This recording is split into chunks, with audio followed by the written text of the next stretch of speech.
Vaheguru Ji Ka Khalsa, Vaheguru Ji Ki Fateh. Welcome today to today's presentation on the Guru, Connecting with One Light.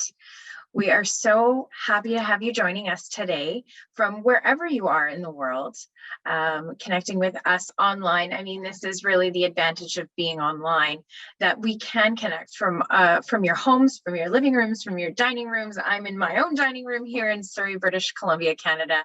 And we're so thankful that we have this ability to connect with all of you from all over the world. Today's presentation is going to be a little glimpse into Sidak, and you're going to get to meet a couple of our instructors as well, and myself, who will be there coordinating and helping in any possible way that I can. We are excited to share a little piece of the culture, a little piece of the excitement and the knowledge that you'll be sharing at Sidak. There's many of you that are joining us today that have attended previous events, not only with SikhRI, but also with our Sidak events all through last year, and we welcome you back. And for those of you who are joining us for the first time, welcome. We are very fortunate to have you all here with us today. With that, we would like to start our first session, which is what is Guru? We talk a lot about Guru, but what is Guru? So we're going to take a look at the meaning, the role, the importance, how it connects with us. Our presenter today for this session is Jasleen Kaur. I met Jasleen Kaur for the first time at Sidak. And you will notice as we go through this, many of the people here, this is how I met them, was through Sidak. She is one of our instructors for Sikhi 201. She is an incredible wealth of knowledge. And over the years, as we come back to Sidak and doing other events and things, Jasleen's become a really close friend, and someone that you can actually connect with and say, okay, hey, I've had this really crazy idea. I don't know, what's my thought around this? Am I on the right track? And it's so great to be able to find someone else that you can connect and bounce ideas off of. So with that, I have the pleasure of bringing on Jasleen Kaur, who will guide us through connecting with Guru here. Fatih, everyone. I'm excited to be here and excited to see you this summer, Anu, for more of those conversations. So I'm going to share my screen, and I thought that we could start this session with a little bit of reflection so we can kind of understand where all of us are at. And so Anu's going to share the Jamboard link to talk about two questions. There's no right or wrong answers.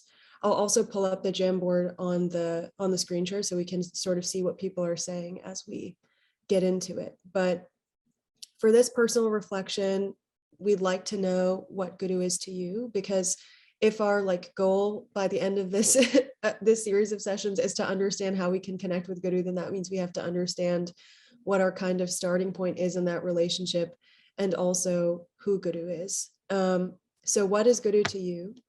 And then the second question will be, why is Guru important to you? So we'll go one by one, and we can sort of discuss our responses, and if anybody wants to elaborate, we can do that in the chat, but I'm going to pull that up on the shared screen now, and if you can start putting in your answers, that would be great. So the first question is, what is Guru to you?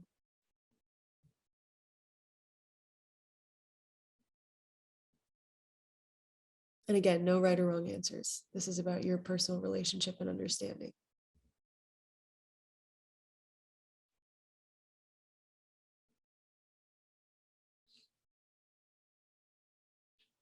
Guide. That's a great answer.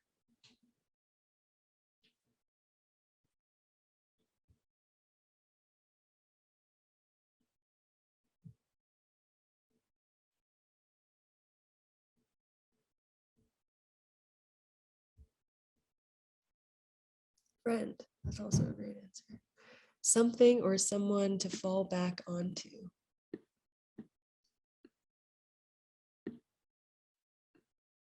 Which is a nice way to say a support system. Confidant, that's great. place of peace and safety, acute awareness, our collective goodwill. Wow.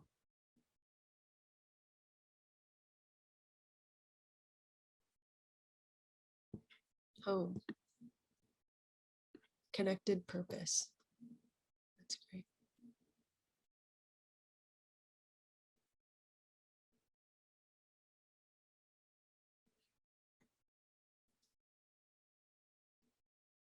Okay, I'll give it like 10 more seconds and then we can move on.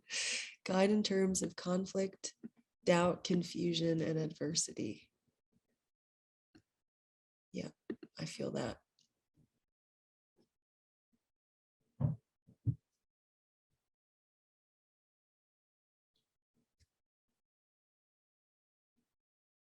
Okay, so then if nobody has anything else, we will go on to the next one. So the next one is, why is Guru important to you? So given that understanding, why is that like relationship with the Guru important to you? Why is the Guru important to you in your life?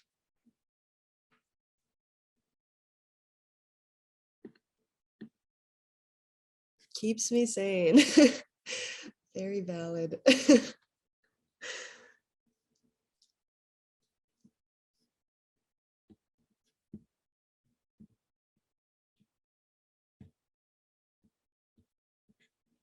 Why Guru is my sounding board.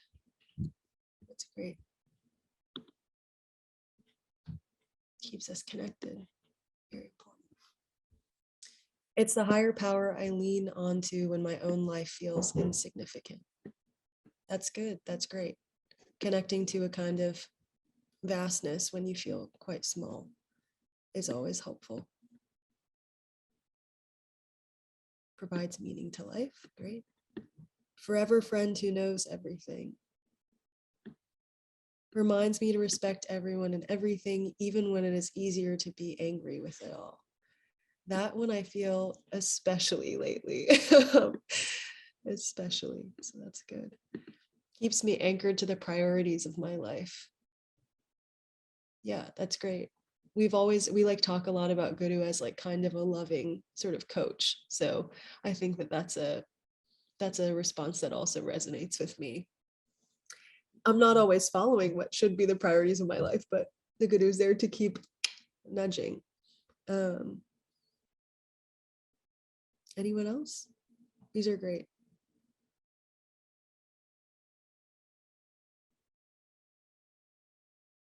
Okay, and then there's somebody in the chat who said, Guru is Shabad, and Guru is important because Guru is knowledge. So that's great. And we'll talk a little bit more about that understanding of Guru as Shabad. Great. Well, thank you all for sharing.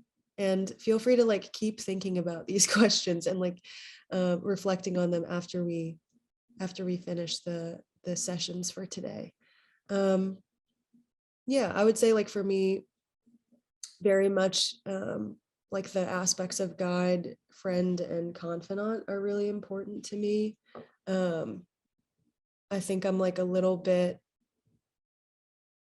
informal with the Guru, which maybe that's not great for some people, but it's where I feel comfortable. And so that aspect of like a kind of like unconditionally loving friendship of like, okay, I can tell you where I'm at and you're not going to like be mad at me. Like there's no element of like judgment in that relationship, which is really nice. And it's a really like special thing that we all have access to. So that means that like that sounding board aspect comes in, and the like gentle reminders to kind of steer us in the right direction also come in. And that like, even when we don't listen to that steering, there's not this aspect of like giving up on us. So great. Thank you guys so much. So with that, we will begin today. And I guess I should have put this title up for longer, but what is Guru? Meaning, role, and importance is what we're going to be talking about in this session. So what is Guru? The secular meaning of Guru, which you might have heard in other sessions at other times, is the one who brings us from darkness into light, which can be interpreted as like the one who brings us from ignorance into enlightenment. And that's the kind of general understanding of what Guru is. But then you also hear like Guru used quite casually, like when we talk about like fashion Guru, or like, or even just like Gurus who teach different things like music or spirituality in a general sense. And so Guru generally is like this kind of leader or coach or teacher or some combination of those things. But then the question is like, how is Guru, as we understand it in the Sikh paradigm, different? And so that's when we come to the institution of Guru. So Guru in our paradigm is a lot vaster and fulfills a lot more sort of roles for us. We know that there's the 10 Guru personalities, which Inderpreet Singh will talk about in the next session. And that through this sort of continued institution, we have 200 plus years of continuous guidance. Everybody talked about like this support system, this guide, this thing to fall back on. We've had that for over 200 years. And we also have this universal message that the Guru has brought to us. So already we've got a lot more going on than just like teacher. The Guru offers us direct connection with the divine, with IkOankar, with one force. And we know that in Mool Mantar, that like this statement of Gur Prasad is very prominent, that through the grace of the Guru, we can come to understand the vastness of IkOankar, because one of the kind of most common things that I've felt and that I've found other people have expressed is like, okay, yes, I understand IkOankar logically as like this vast thing, but then how do I build a relationship with such an unfathomable force if I'm just like a tiny human on earth? And that's where Guru comes in. And Guru is not a like middleman in the way that we are used to in other kind of paradigms, where like you have to go to somebody else and like pay them or give them some sort of power to connect you to that divinity. Guru is accessible to all. And that's like that's a very revolutionary paradigm shift that we see when the institution of Guru comes into being.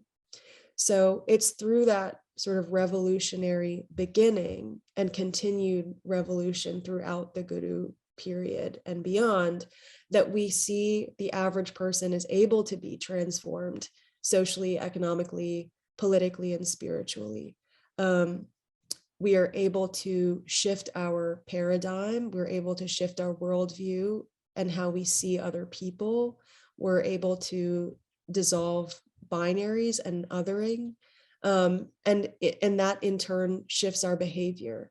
And then something that we get into at Sidak, because I know that we don't have that much time here, but something that we get into is this changing of like the individual that then goes into the changing of institutions. When enough individuals are able to shift their worldview in this revolutionary way through the guidance of the Guru, you see institution shift, you see society shift. So that's the institution of the Guru. And then we come to Guru as a revelatory messenger. So a thing that I think probably we've all heard is some version of like Sikhi is a combination of Hinduism and Islam, and it's like just a combo of like sort of the best aspects of both. And so we know that that is not true through Shabad.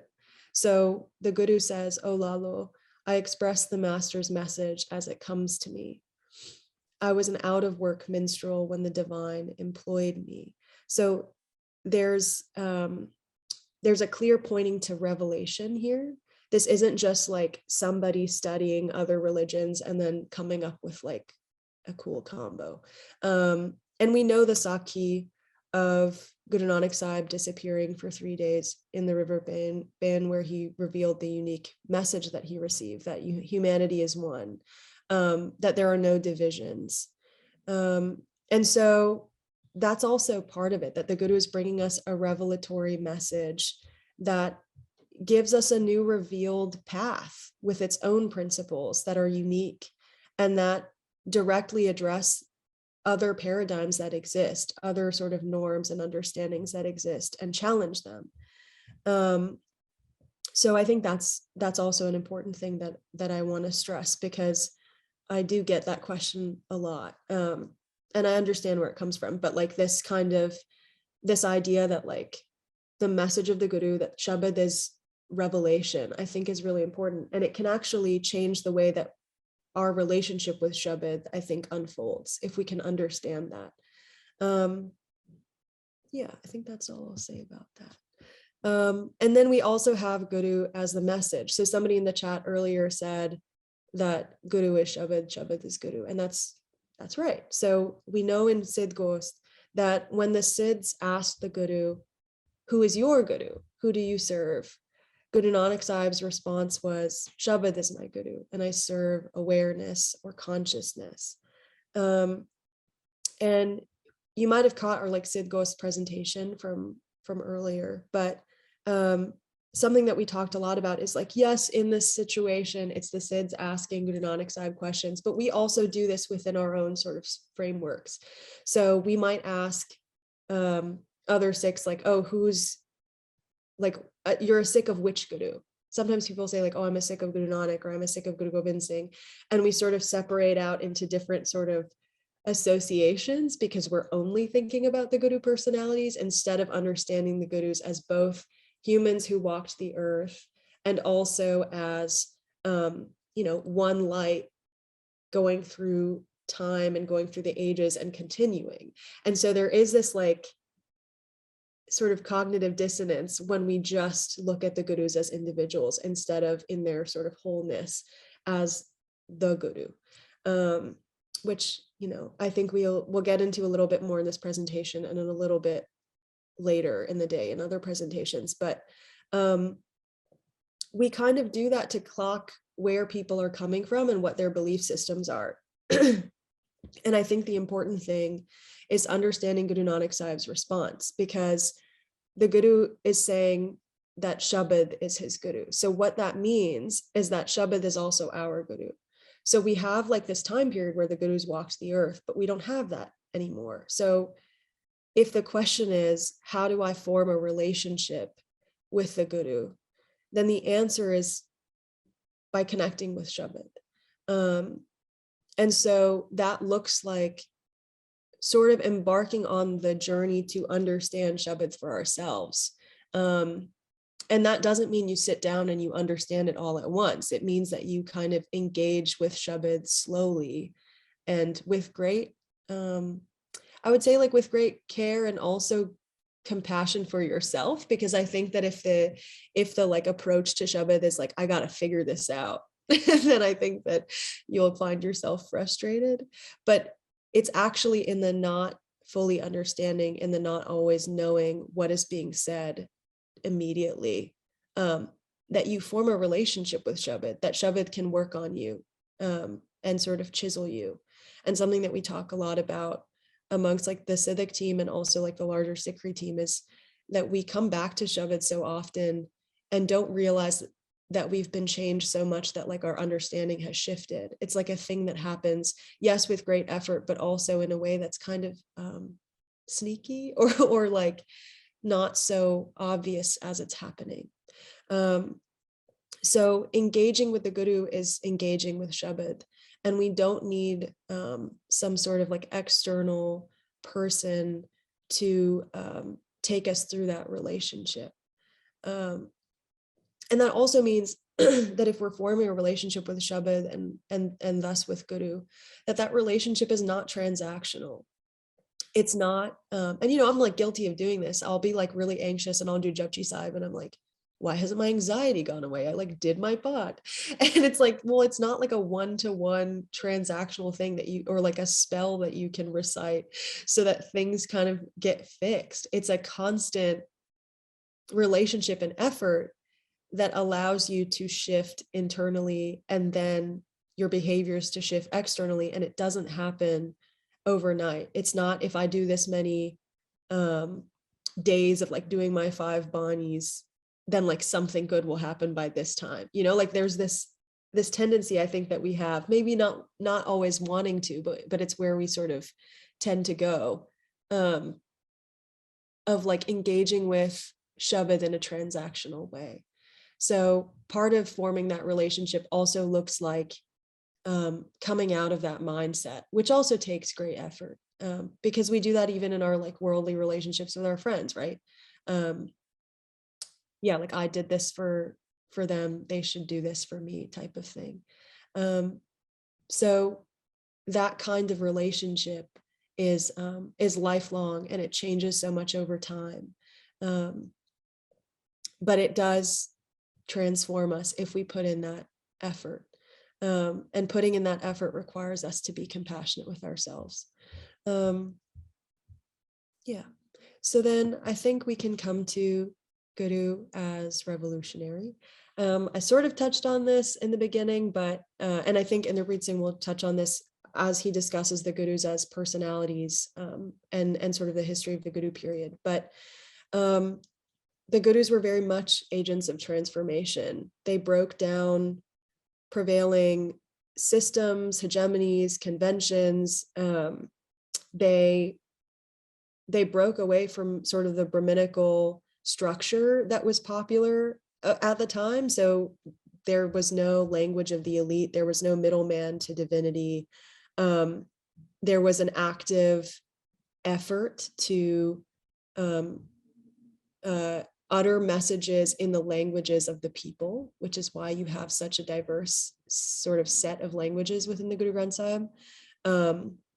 There is a constant sort of working towards creating institutions that are invested in by the people and sort of owned by the people. There's the codification of language and script. There's the establishment of schools, the establishment of langar. So there's this, I mean, that kind of revolution is so prevalent through the Guru period, and you know, and post Guru period too, maybe with some flaws, but there is this kind of overhaul of society as we know it, and an addressing of the things that we understand to be unjust. And it's not just that the Gurus are saying things and then it's like, that's enough, that's like political enough. Though we do talk a lot about Babur Bani, and we talk about writing as a political act, and we talk about addressing injustices and calling them out and sort of bearing witness as a deeply political act, and one that like scares Babur, because it results in Guru Nanak Sahib's imprisonment. There is this active revolution happening in their behavior too. So it's not just that we sort of observe the thing and then sit back and continue to watch it happen. The Gurus bore the consequences of those revolutionary words and their revolutionary acts. And it's even when Guru Nanak Sahib is imprisoned and sort of sentenced to hard labor, he's still organizing in that situation. There's not like a moment where that stops. So we know that those transformations happened, and we'll see more about that in the next session. But I just wanted to touch on that because it's important for us to understand that the Guru with whom we are having a relationship is not a passive sort of force. It's not, the Guru is not like a passive person who separates from the world. And we know that through the lives of the Gurus and through the utterances of the Gurus. And so that means that as we have more of a relationship with the Guru, our behavior actively shifts, and that the way that we engage with the world actively shifts. I think sometimes we think that we have to separate ourselves from society and like the distractions of society in order to connect with the Guru. And then it becomes like deeply individualistic of like, well, I'm just working on like my relationship. And then that's the ending point. But we know from the Guru period and beyond that that's not a thing that is in line with sort of the Sikh paradigm. We have to be active in the world. And being active in the world in a way that sort of attempts to be Guru-like requires us to have an understanding of Shabad and a relationship with Guru first, sure. But that means that our ending point isn't just like that individual relationship. So I think that's important for us to remember. And then we have Guru as the illuminating or visionary guide. So we know in Gurbani we have, without the Guru, none see the way, the blind keep coming and going. In Asakivar, people are referred to like being ghost-like in their wandering.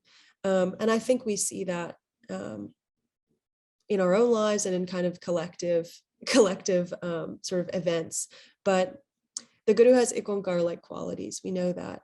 But at the same time, the Gurus were mortal and human like us. And so they serve as a link between us and IkOankar, like we were talking about with Mool Mantar, and sort of our understanding of how to connect with the vastness of IkOankar that comes through our relationship with the Guru as a link. And so we know that the Gurus walked with the people, talked with the people, engaged in disagreements with the people, if we want to talk about Sidghost. And then they were a part of society. They engaged with society. They served society. They were building institutions.